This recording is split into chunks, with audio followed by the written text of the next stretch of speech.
Islam, Shalom, Assalamu alaikum, Osio, Ola, Aloha. Peace and love, blessings to all the Muslim and Muslims all around the world, all over the globe.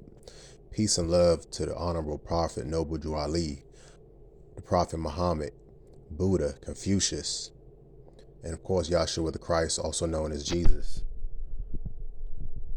Thank you for joining me. This is your brother Zach Bey, Indigenous American Moor, coming to you live and in full effect. Today, we're going to be reading a few definitions out of the Black's Law Dictionary, 4th edition. Let's get into it. Let's see. Got a few definitions for you to think about, read, understand, understand. Let's start here with white. I want to read first white persons. Right? White persons, see? Members of the white or Caucasian race, as distinct from the black, red, yellow, and brown races. See, this is legal. It's illegal. It's actual legal term, a legal status. So pretty much the distinction of white is the distinction and difference between so-called black races, white races, black races, yellow races, red races, or the brown races. But we all know there are only two races: the Moors and Albions. And we want to get even more in depth. There's like one race, the human race, well broken up into two categories, and those two categories would be Moors, the original, or the Albions, the European hybrids. All right, let's keep going. White race. We'll read a little more on this definition. White race within the meanings of the Mississippi Constitution of 1890. See, this stuff is new. Subsection 207, providing that there shall be a separate school for the white and colored races, the Caucasian race. The term colored races being used in contradiction to white race and embracing all other races. See, this the case right underneath too. Rice Free Gong Lum in Mississippi. When they started getting more legal with these terms, the white race, defining exactly who is the white race or who would be in the confines of the white race, and it's all legal status. Let's keep going. When you speak of this word white, when you see the word white, it's related to like good, lawful, upright, purity, stuff like that. You know what I'm saying? So whenever white is the prefix of a word, it always has that connotation to it, or it always has that denotation to it. Purity, right, upright. So white rents. I just thought this was interesting. So rents paid in silver and called white rents. See, it's like medieval terms or feudal terms. We want to get into it. Distinguished to them from rents payable in corn, labor, provisions, etc., called black rent or blackmail. See, it's extremely interesting. So if you cannot pay said rent in silver, which will be legal, lawful money, and it's a difference between paying it if you're unable to do it in silver, and you have to pay it in corn with maize, which was a lot of indigenous people used, labor, which was your blood, sweat, and tears, which a lot of people are doing now in order to pay their rent to get these fiat notes. Pay it with your labor, provisions, etc., etc., called black rents. You see that? All these things are called black rents or blackmail. When you have to do these things and you have to pay said rents in labor, food, or provisions, it's all called black rent. Let's see what a white slave is. It's very interesting. White slave, a term used in the United States statutes and in common talk. In common talk, to indicate a female with relevance to whom an offense is committed under the so-called Man White Slave Traffic Act of June 25, 1910, prohibiting the transportation in interstate and foreign commerce for for immoral purposes of women and girls. So pretty much when you think of white slaves, they pretty much chalked it up to the confounds of so-called white women and girls, moving them through trafficking them through like interstates, internationally, all that kind of stuff. So when you think of white slaves, white women or girls, Slavs, you go to the word Slavs, like Slavic people. I just thought that was, interesting, going through some of these prefix white words that are actually in the Black's Law Dictionary. But let's continue. Got some other things I want to hit you with. Let's look at the word traveler. A traveler, one who passes from place to place, whether for pleasure, instruction, business, or health. See, that's what you have to understand. Whenever you're moving throughout your daily life, going to work on your job, going to visit family, your leisure, going to visit parks, exercising, whatever. Whenever you're traveling in your automobile, you are operating as a traveler, not a driver. It's distinguishable, traveler and driver. Two completely different things when it comes to legalese, when it comes to law and how to lawfully operate and travel. As a Moor, we're travelers. This is protected by the Constitution, and it's actually one of our God-given rights, the pursuit of happiness. So this should not be infringed upon. It should not be given up. It is a right. We have that right. Let's see. Let's go to travel. Travel, to go from one place to another at a distance, to journey. Spoken of voluntary change of place. Spoken of voluntary change of place. So if you want to move here and there, to and fro, you are traveling. That's called travel. And when you travel, you are a traveler. You're not a driver, no matter what type of conveyance that you are using, whether it be an automobile, a motorbike, whether it be a horse and buggy, a carriage, whether it be a scooter, whether it be anything that's human powered or even machine powered, gasoline powered. You're always under the guise of being a traveler. You have to remember that. Don't use the word driver, use the word traveler. And you're no longer driving when you're operating, you are traveling. These are protected. These are the terms we have to learn and use and get used to, knowing the distinction between and of, and don't let anybody try to trick you into using a different term. All right, continue on here. Statute. I was thinking about statute, but I really wanted to look more into status when it comes to, being a so-called black person or white person. The status. Status means standing, state, or condition. So when you go into a so-called court and you stand on your square and you place your status on the record, letting them know you're a natural, free, living, flesh and blood, unincorporated human being, and you're a Moor. You putting your status on the record. You're not black. You're not civilly dead. You're alive. You're not a corporation. You're not a fiction, a legal fiction. That's called putting your status on the record. Standing, state, or condition.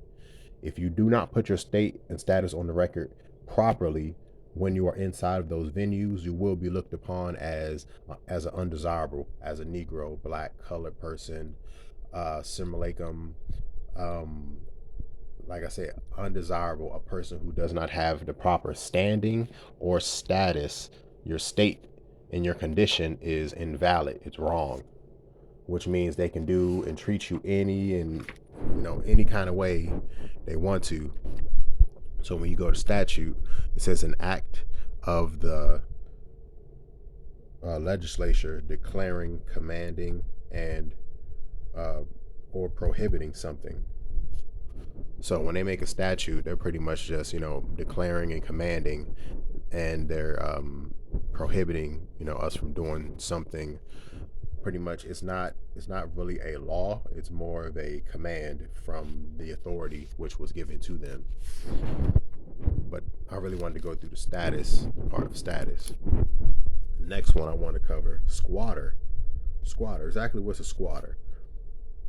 They say when I think of squatters, think of the pilgrims that came over on the Santa Maria, the Pinta, the Mayflower, all that, who came over here, the so-called settlers, the colonizers. These people are squatters on Turtle Island, this American land. Morocco, Al Maroc, Northwest Gate, Maghreb, Al Aqsa, Amexem, this land. They're squatters here. You have to remember these European hybrids, so-called Caucasian, Anglo-Saxons. All these people are squatters here. They never really got permission here from us people, the indigenous. So it says in American law, one who settles on another's land, particularly on public lands, without legal authority. That's exactly what they're doing. Them and their descendants are squatters on our land. From the beginning. Somebody who was born here, who are from the European Albion bloodline hybrids, these people are not Americans just because they were born here. They are squatters. Their ancestors and their descendants today are all squatters upon this land. They've never been naturalized. They've never been given a green card from any of our people.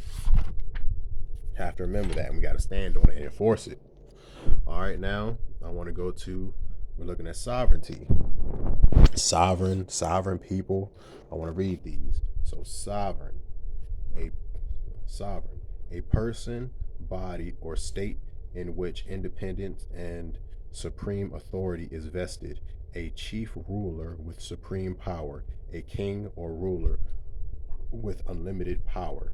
That's a person who is a sovereign. We normally think of like sovereign powers, you think of kings, emperors, chieftains with extreme bounds of territory, sheikhs, well, all of these rulers, they will be considered sovereigns. They have sovereign power. And it was in antiquity, sovereign powers were considered to be from God, from the Almighty Most High. And that's how they derived their powers, because they said they received it from God, birthright. All right, let's go to sovereign people, which is our people, the Moorish people here in this nation, all the indigenous Aboriginal people who stand up and stand upright. We are the sovereign people, and we just have to operate and exercise our rights, God given. Sovereign people, a particular body consisting of the entire number of citizens, qualified electors who, in their collective capacity, propose the power of sovereignty and exercise them through their chosen representatives.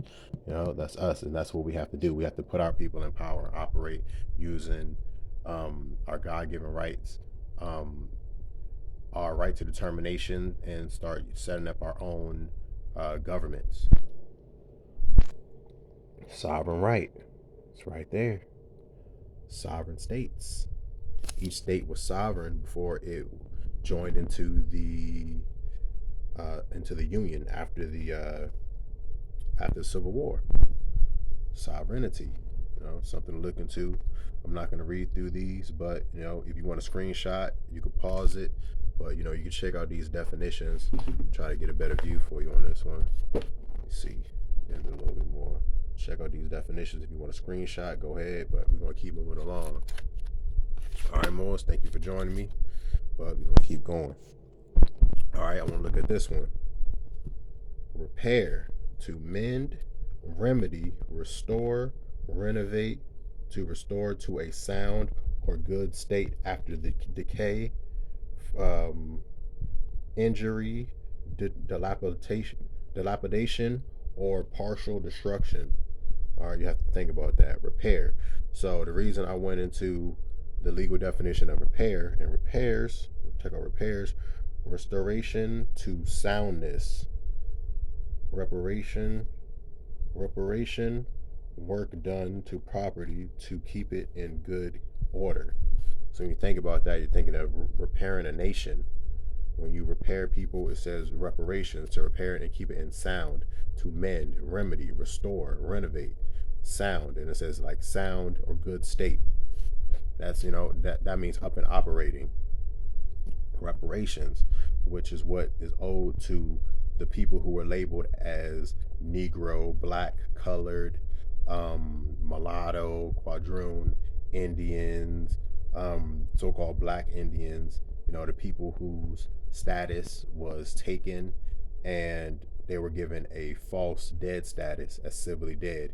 We need reparations. We are owed reparations, and reparations is to repair a nation. That's what through repair and repairs is to make it sound. So the fact that they never want to give us reparations is proof that they never want to restore to soundness or to repair, make it in good state.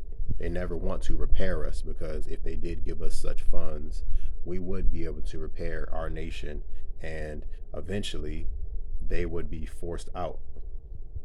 So reparations, the redress of an injury, amends for a wrong inflicted. See, that's making amends for a wrong inflicted. If we ever got that, they wouldn't be allowed to do anything against us again, because they already apologized and repaired those injuries to move forward in a positive way. But they have yet to do this, which goes to stand that they never want to repair our nation. They never want us to see us whole and sound again. All right, Moas, thank you for bearing with me. I have a few more definitions to go through. I don't want to make this too long, so it actually is going to be a part two to this, because I have a lot of tabs here that I want to go through while I'm going through these legal definitions, and giving you my point of view and the explanations, and how you can and how it is applied, or the relevance to the movement, or how you could be operating out here in your navigations, Moas. All right, so let's read. Let's actually start here. Remedial, according, affording a remedy, given the means of obtaining redress of a nature of a remedy intended to remedy wrongs or abuses, abate faults or supply defects pertaining to or affecting the remedy, is distinguished from that which affects or modifies the right. All right, remedial. Go to remedies. It's all in the realm of remedies. Remedies for rights are ever favorably extended. Remedy, the means by which a right is enforced or the violation of a right is prevented, redressed, or compensated. You have to remember that compensation from a wrong being done to you, that's called a remedy, or even preventing a wrong from being done to you. When you use the color of law declarations of rights forms, the COL form, that is a remedy for us Moors for declaration of rights under the color of law. And we seek remedy and compensation for any wrongs done to us. See, remedies are for kinds. One, remedies are four kinds. One, by the act of a party injured, the principles of which are defense, recaption, distressed, entry, abatement, and seizure. Two, by operation of law, as in the case of retaining and remitting. Three, by agreement between the parties. Or four, by judicial remedy. These are the type of remedies that we're able to be able to get redressed. When it comes to us operating out here, if somebody tries to deprive us of our rights, of our liberties, of our property, and we are declared and nationalized upright and standing Moors that have studied, we are entitled to remedy as long as we know our status, We let our paperwork precede us when we enter those venues, those kangaroo courts. Um, Cross your T's, dot your I's, stand firmly on your square, verbalize, object. Um, Study, study, study. You always have to be ready. And when you do your due diligence and study, and you do prevail, make sure you go for your remedies, fam. All the time that was wasted, um, any missing pay that you may have missed by going to these proceedings day after day, week after week, month after month, occasion after occasion, making special appearance after special appearance, inside of these venues in order to defend yourself, putting your status on the record. All that time and effort, it costs. It costs, and we should not be the only ones paying. The so-called magistrate judges, the deputies, bailiffs, the the court county clerks, the prosecutors, and defense attorneys. They are all getting paid inside of these venues. Us, our human body, is there under false pretenses, duress, coercion, and we are not getting paid. And they are operating, and they're operating and hoping to strip us of our estate. They are doing damages to us, which means we are liable for remedies once we prevail in fighting our case. All right, fam. I believe I'm going to stop it here. It's about over 20 minutes. Thank you again for joining me. Once again, this is your brother Zach Bey, Indigenous American More. I will be making a part 2 to this. Thank you for joining me. Please like, share, subscribe to the video. Give me a thumbs up. Leave a comment in the comment sections. Interact with the content. Let me know what you might want to see or might want to hear from me. If you want to donate to the channel, the details will be in the descriptions. If you want to support us, follow my IG. Those details will be in the description. Once again, peace and love to all Muslims all over the world. Peace. Islam.